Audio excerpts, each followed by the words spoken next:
यानंतर पुढची बातमी बघूयात। मुंबईमध्ये काही दिवसांआधीच कुर्ल्यात बेस्ट बसचा अपघात झाला होता। या अपघातामध्ये तब्बल 8 जणांचा दुर्दैवी मृत्यू झाला होता, तर अनेक जण जखमी देखील झाले होते। या अपघाताला काही दिवस उलटले असतानाच आता पुन्हा एक भयावह प्रकार समोर आलाय।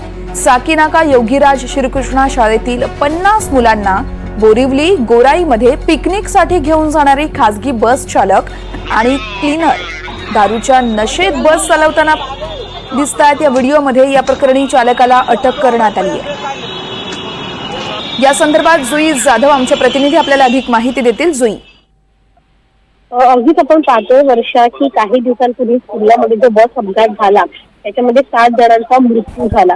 मात्र आता एक घटना जी आहे ती घडलेली आहे अंधेरीमध्ये। ती घटना म्हणजे एक खासगी बस चालकाकडून शाळेतील 50 मुलांच्या जीवाशी खेळण्याचा प्रयत्न झाला। कारण का दारूच्या नशेत बस चालक आणि वाहक अंधेरी दोघंही नशेत होते आणि दोघांनाही आता अंधेरी पोलिसांनी अटक केली आहे।